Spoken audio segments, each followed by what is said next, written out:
The governor might still be deciding which bills to sign, but for the 112 women and men who spent the past weeks legislating, it's election season. Democrats control both the State House and the Senate, building large majorities in that 2018 blue wave. Republicans are resolute in their desire to make a dent in those advantages, though, and even progressive Democrats are looking to unseat some relatively conservative members of their own party. That's issue number one for our Line Opinion panel. We're joined by Line regular and former New Mexico House Minority Whip Daniel Foley. Former state senator and another Line regular Diane Snyder is with us. And it's great to have former Lieutenant Governor Dianne Dennish back with us again after so long. Good to see you. And rounding up the table, another Line regular, the UNM Law School professor Serge Martinez. And Lieutenant Governor, so many directions we can go here. Let's start with this progressive fight versus some of the conservative Democrats out there. Just a simple first question. Do you anticipate seeing some changes in that regard on the Senate side? We hear this a lot every cycle, but something seems to be building this cycle, a little bit different. Well, I think there are some races that have progressives versus more conservative Democrats. Right. I would caution, though, that the people who are heading up progressive campaigns, not the candidates necessarily, but people that are pushing for these changes, don't really understand places like Deming, New Mexico, and Grants, and other, and where and some of these people hedge their bets this time, should I say. Mm-hmm. A good example is John Arthur Smith's bill that he proposed for the Early Childhood mm-hmm. Trust Fund. Mm-hmm. That was seen as a compromise for going into the permanent fund, mm-hmm. and it was very popular, very bipartisan. And he lives where the bulk of the votes are. So we'll see how his opponent, I think, lives in Lordsburg. Mm-hmm. So I think there are people who've stepped up to the plate, but I think there's a lot of unknowns. We won't really know the lay of the land until March 10th when right. people actually have to hand in their papers and file. There you go. And the second part of that is there's a lot of unknowns in the general election presidential year about how people will be voting. So yeah. I think there's challenges. I think it's going to be an exciting year. Yeah. And I think incumbents are hard to beat. Mm-hmm. In our state, certainly, you know about this, certainly too, but is there a really, I got beat as an incumbent. That's true too. That's true. I take that back.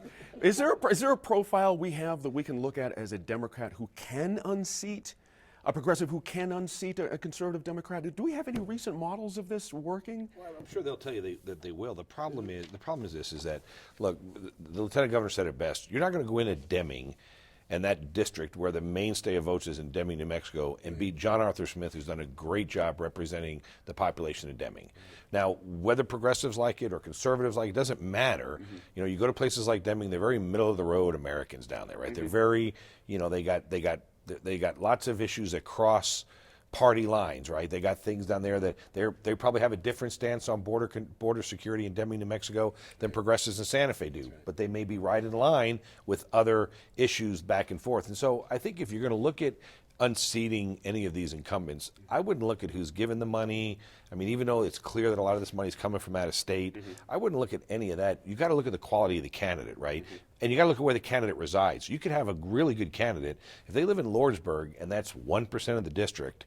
I'm just telling you, when you get to rural New Mexico, as Lieutenant Governor can tell you, not only is there party line fights, but the party line fights are probably usurped by the territorial fights of the community. Mm-hmm. If you're in Roswell, you're not giving up a legislator that lives in the community of Roswell to Artesia. I don't care what party it is. I mean, you're going to keep that seat in the city of Roswell. And so, that's going to be the challenge. And I think getting out to these communities mm-hmm. and finding individuals that can have a resume, especially when you get out of Albuquerque, right? Trying to find someone in Deming that's going to have a resume like John Arthur Smith's, or even in Las Cruces like Mary Kay Papin or Joseph Cervantes, that you can say, hey, look, we're gonna beat these guys with progressive candidates, right. And here's what they've done. They just moved back 2 years ago, or right. They're new to the district. It's really, really difficult. Interesting points there. Senator, I'm interested in the other side of the situation. However, my sense is Republicans are feeling actually a little bit of momentum here. I want to talk about the Republican side here for a second, meaning they can hitch some of their wagons to red flag, gun laws. There's a lot of things that were passed that is getting some coalescing of folks together here. The Democrats during the session certainly handed the Republicans 3 or 4 items to stand on. One of the things that most people probably didn't even notice is Representative Jane Paldrell Culbert is quiet, low key, doesn't stands firmly, but doesn't. And the first words out of her mouth at the close of the session is, "We're declaring war." That's right. And when Jane does something like that, then you know everybody else is coming along. Right. I think that the thing to me that'll be most interesting about the Republicans is, first of all, there are a lot of candidates out there. I'm just familiar with Albuquerque and the candidates running. There are a lot of candidates. Some of them I know, some of them I don't. Some of them are really good, and some maybe a little too new. We'll have to see. And there again, it's the district as to what. The district I'm watching the closest is Senator Bill Payne is not running for re-election. Retired Navy Admiral, used to be two-star admiral, used to be the top Navy SEAL in the country while we were in the legislature together. His district holds a large portion of the House district that was held by Representative Jimmy Hall. And the Democrats went in, a woman, and took that seat over, what we called Republican heaven. I mean, that was one of the biggest surprises of the entire election season 2 years ago. So is there enough of that district? And right now, it's my understanding there are 3 Rs and 3 Ds running. So there'll be a primary, and then we'll have the general election. I know 4 of the 6, and 3 of them are pretty formidable candidates.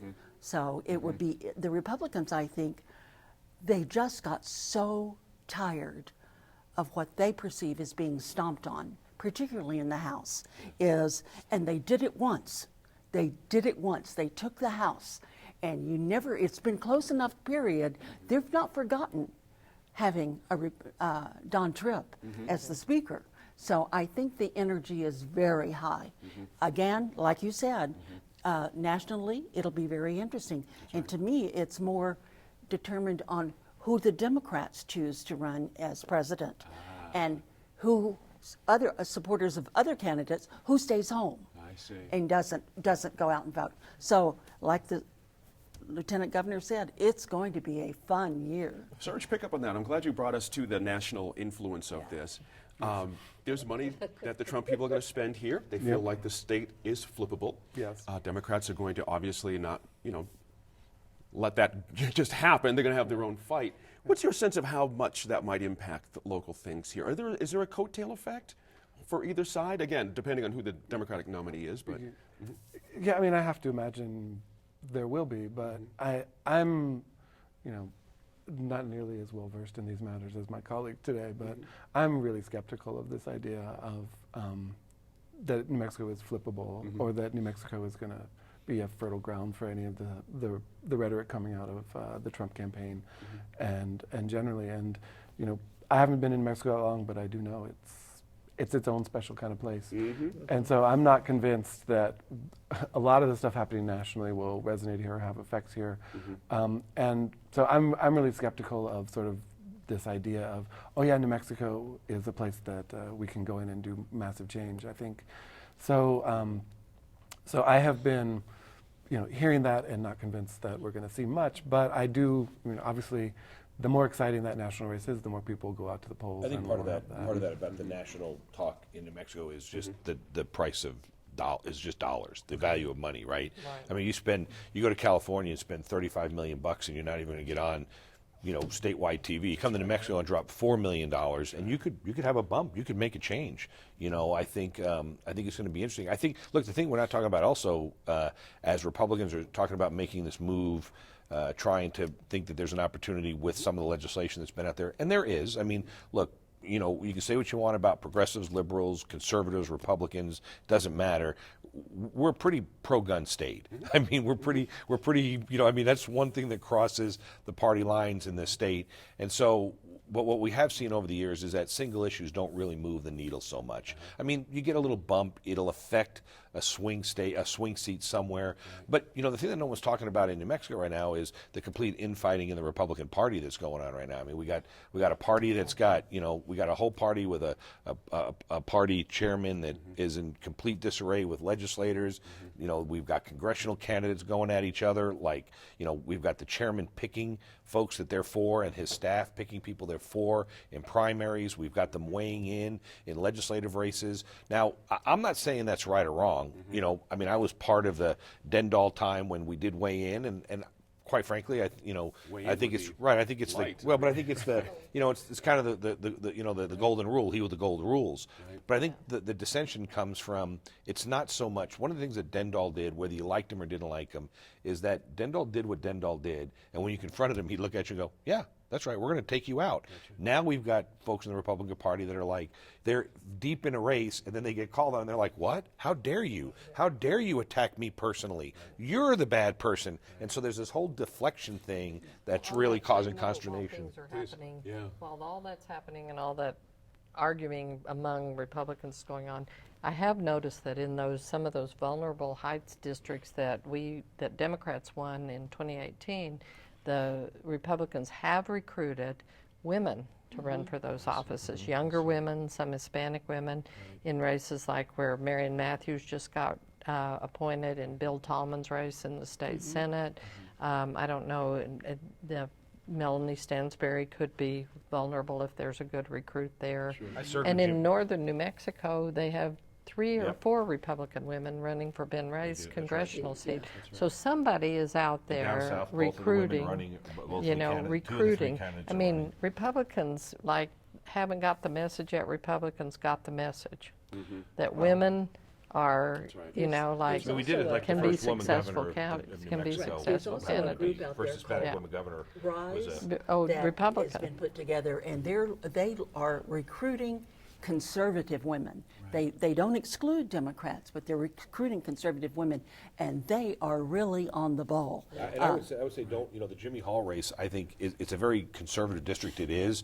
But when you looked at that campaign, and I served with Jimmy, and Jimmy was a great guy. I mean, I have the fleeting image of the Facebook commercial that he did where he was riding around in his hover around wheelchair, talking with his helmet on, talking about going door to door, and the Democrat that was running against him was out running around, very vibrant, very young. I'm not sure that I'm not sure that it has a Democrat or Republican flavor. I think Republicans can win it. I just think you can't win it with someone that's, you know, very much older, you know, white males, when you got good young female women running. I mean, this is the time, and you know, I think it's. Except for Mary Kay Papin. When you find out that at 86 and 87 she drives the Audubon every year, you think, maybe I don't want to mess with her. Yeah, well, Mary Kay Papin isn't going around and doing commercials in a wheelchair in her hover round, going door to door. Mary Kay Papin is probably doing judo classes. That lady is. I had no idea. Oh yeah, she's the real deal. She's a race car driver Yeah, in I her know younger her. days. Oh And yes, she still does that She in still France does every that. year. I don't know how that anybody found a candidate, especially in a primary, to run against Mary Kay Papin. I mean, I can just see them. Hey, we got a great candidate. You're going to do great. Here's this lady. There's no way. Got it. I'll have to leave it there, and what a place to leave it. But there will be more to report as soon as March 7th, which the Lieutenant Governor just mentioned. March 10th, rather, thank you, when both parties hold their pre-primary conventions. Exactly right. Now, after the break, we sit down with new Executive Director of the State Ethics Commission. Then this group is back to talk about the backlog facing the New Mexico Court of Appeals.